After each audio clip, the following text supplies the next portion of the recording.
Avec des inondations dans la région de Matam, plus de 4000 familles sans abri suite à l'effondrement des bâtiments. Le maire de Orkadiéré déploie des matériaux de construction et des produits de désinfection dans cet élément. Canel impactées par les fortes pluies de la région de Matam. À l'heure actuelle, elles sont plus de 450 familles sinistrées. Des bâtiments sont dans les écoles. Au moment où les autres des victimes secourent. Des matériaux de construction pour les familles. Nous sommes véritablement bouleversés par ce que nous vivons depuis des jours. Sortir des maisons à cause de la pluie, nos bâtiments sont tombés. En fait, véritablement, le sinistre est extraordinaire dans cette commune de Orkadiéré. C'est pourquoi nous nous réjouissons de cette action de Daouda Dia. Nous sommes très fiers. Quelqu'un qui avait été retrouvé avec du ciment, du zinc pour reconstruire, c'est une action de haute portée. Et nous remercions surtout le président de la République. Nous avons entendu l'annonce qu'il a faite, l'envoi pour que ça ne devienne plus possible.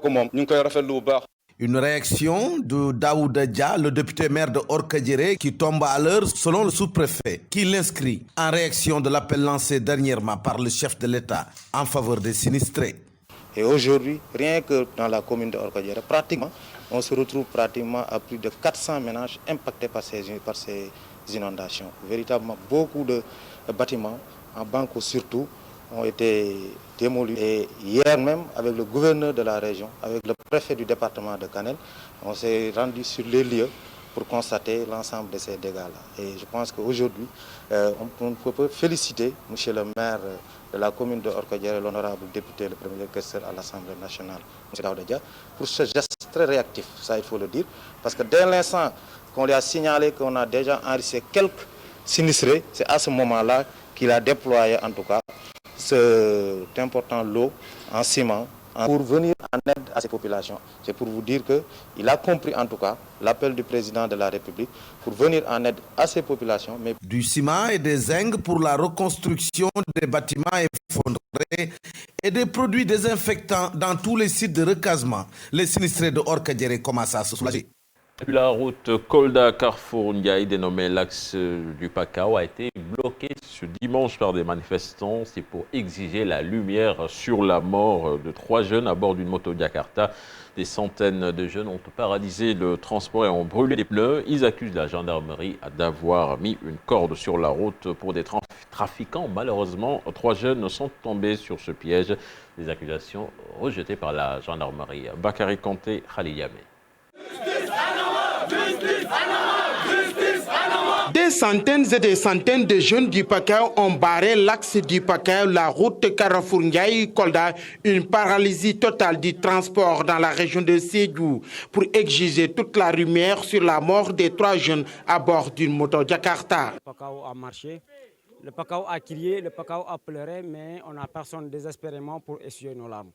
Comme vous le savez, nous venons de perdre 3 de nos frères dans un accident de la rue, dont les principaux responsables sont les gendarmes de Sédhiou.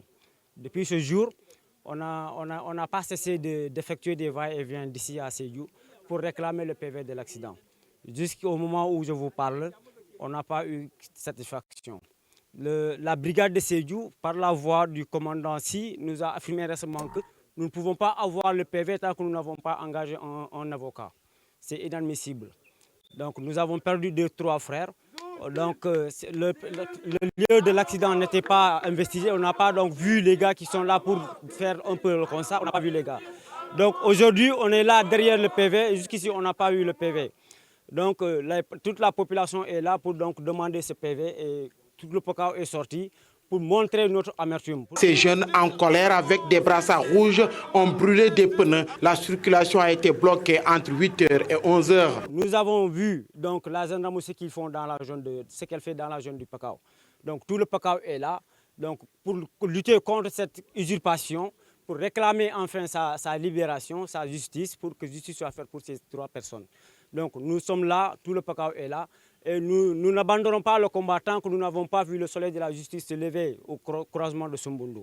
Nous sommes déterminés, on va se battre, on est prêts de joindre nos frères dans le sang, tant que justice n'est pas faite, tant que lumière n'est pas apportée à cette réalité. Le préfet de Sédhiou et la gendarmerie se sont déplacés sur les lieux. Après une large concertation, les jeunes ont finalement cédé le passage, mais promettent de remettre ça si rien n'est fait dans les plus brefs délais.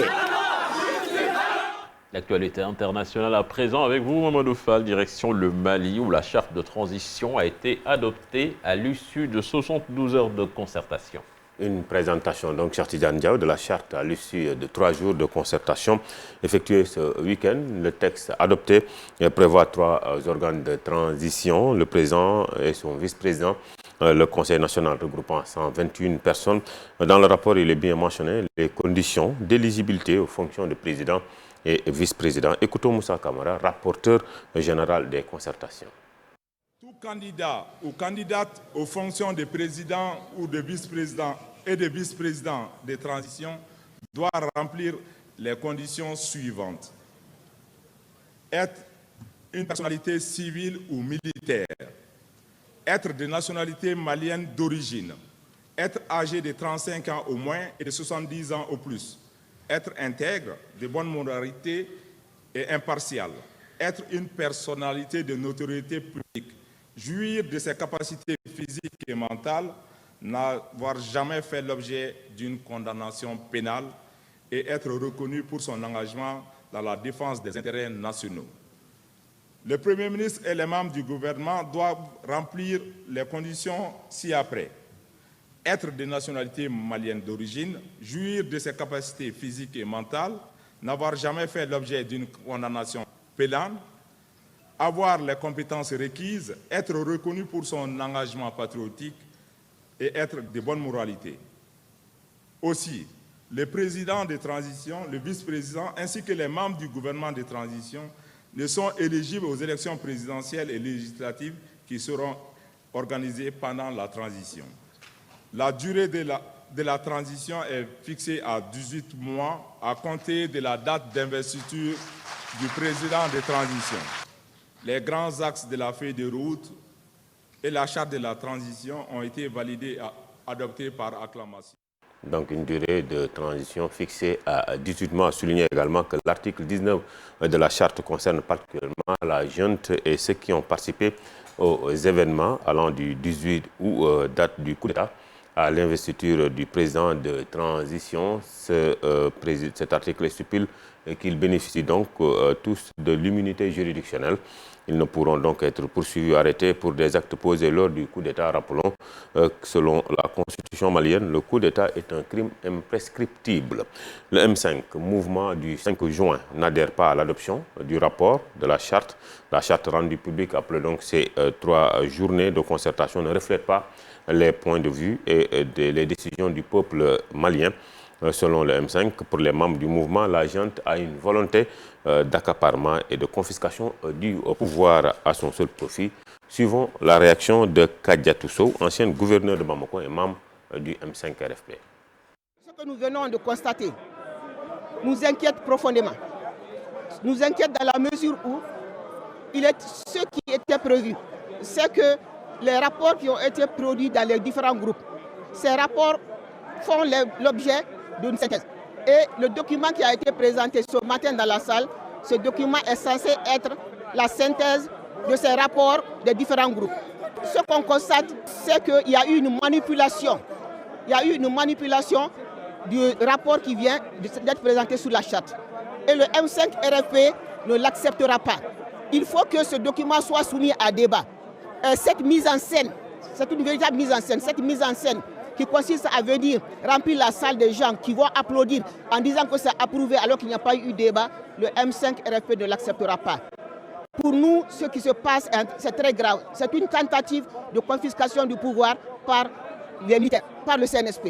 Et nous ne l'accepterons pas, nous allons continuer à nous battre pour obtenir le changement pour lequel les Maliens se sont mobilisés autour du M5 RFP.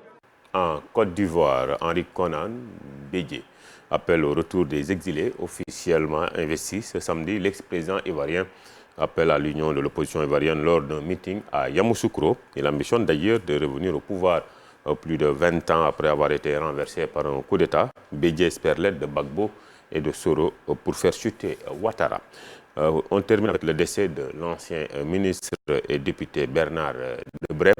Il fut ministre de la coopération et urologue de formation. Il était membre d'une importante famille politique de la Ve République. Bernard Debré est décédé à l'âge de 75 ans. Cheikh Tidiane Diaw. C'est tout pour cette page internationale. Merci à vous, Mamadou Fall. Fatih, c'était là la première tasse actu de ce matin. Merci beaucoup à vous, Cheikh Tidiane Diaw et Mamadou Fall pour cette première tasse actu. Tout de suite, la revue des titres avec Mortala Gaye.